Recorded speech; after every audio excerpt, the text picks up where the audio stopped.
Com a final marcada para a próxima terça-feira, a Copinha entra na sua fase semifinal. Santos e América jogam nesta sexta-feira e São Paulo e Palmeiras no sábado para a definição dos finalistas. Mais uma vez, a Copinha cumpriu o seu principal papel no calendário do futebol brasileiro, que é apresentar ao mundo do futebol novos jogadores que agora entram no radar de clubes e empresários. Enquanto a Copinha caminha para o seu encerramento, a temporada do futebol profissional já prepara o seu início pelos campeonatos estaduais. O Paulistão, por exemplo, terá a primeira rodada já nesse final de semana. O Palmeiras joga no final de semana contra o Novo Horizontino, jogo marcado para o domingo.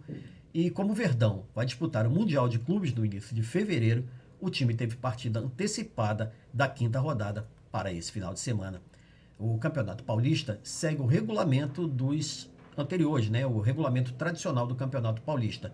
16 times divididos em 4 grupos, com os integrantes de cada chave enfrentando as equipes dos outros 3 grupos, se classificando os 2 melhores de cada chave para a fase seguinte.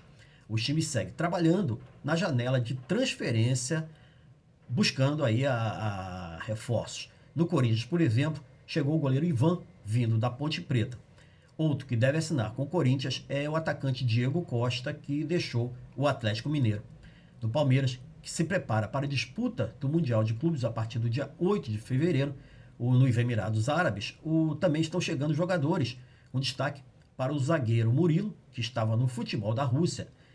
O Palmeiras também está fechando a equipe para o Mundial de Clubes. Nessa semana deve liberar a lista final da equipe que vai disputar o Mundial de Clubes. São Paulo e Santos não devem ter novidades para a estreia no Paulistão. No Flamengo, o clube mais rico do futebol carioca, a venda do atacante Michael para o futebol do mundo árabe passa por problemas.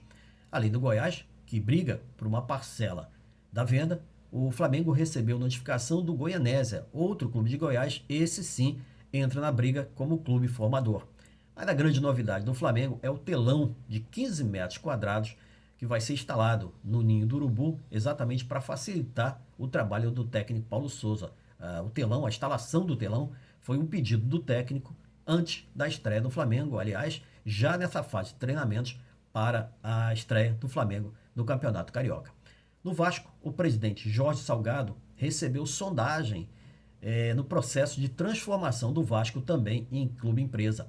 A sondagem, né, a consulta, veio de grupos de investidores norte-americanos que inclusive já detêm direitos de alguns clubes pelo mundo afora. Um deles é o Genoa, que é o clube da primeira divisão da Itália. Esse grupo interessado na compra dos direitos aí do Vasco, da mesma forma que aconteceu com o time do Botafogo, onde um empresário adquiriu 90% aí das ações do clube.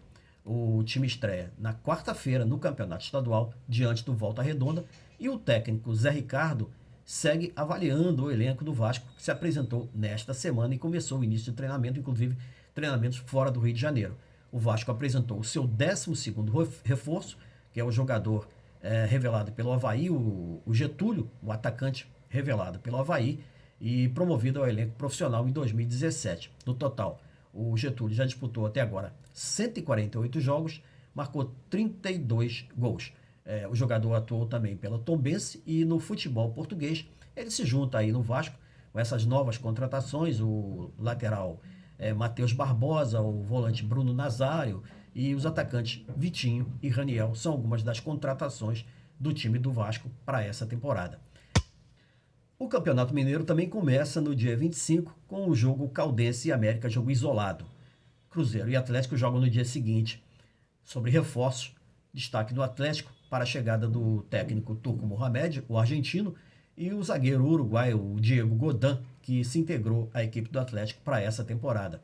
No Cruzeiro, o time confirmou a chegada do treinador uruguaio, também outro estrangeiro no time do Cruzeiro, o uruguaio Paulo Pesolano, que vem para substituir o Vanderlei Luxemburgo.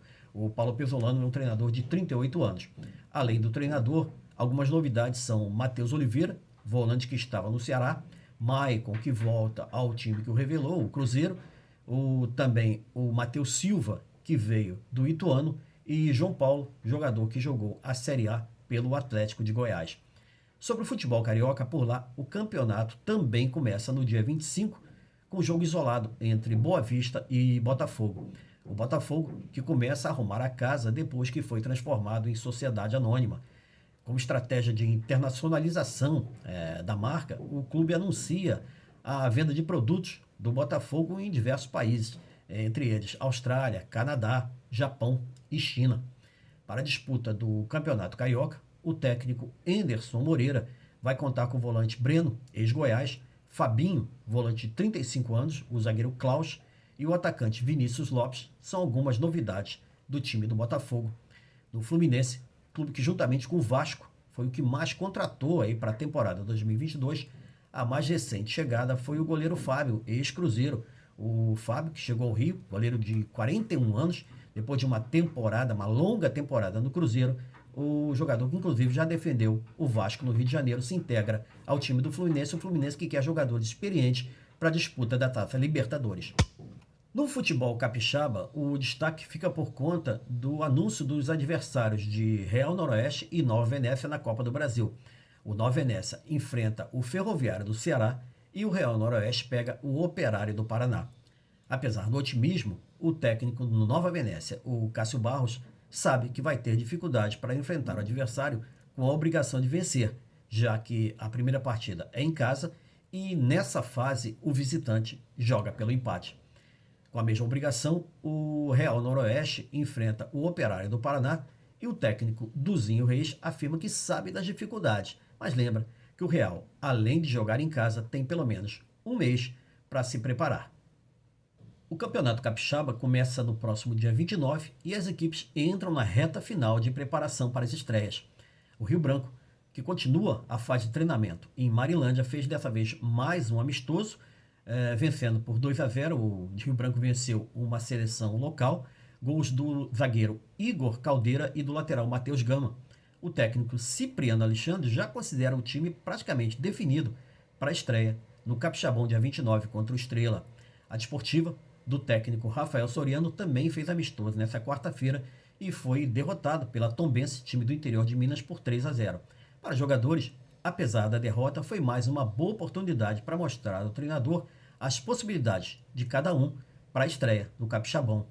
No Vitória, com contrato regularizado na federação, Edinho está pronto para a estreia do Capixabão pelo time de Bento Ferreira. Edinho disputa o seu terceiro campeonato estadual pelo Vitória. Em 2021, disputou o campeonato estadual e no segundo semestre, considerando que o Vitória não teve atividade no segundo semestre, Edinho disputou a Copa Espírito Santo pelo Rio Branco. No Serra, o técnico Ney Barreto considerou satisfatório o desempenho da sua equipe no amistoso final contra o Vitória, amistoso que acabou com o resultado final de 1-1. Ele levou em conta o fato que do início dos treinamentos até o amistoso foram 9 dias de atividade. O Serra, inclusive, ainda faz mais um amistoso antes da estreia no dia 29. Eu fico por aqui, um forte abraço.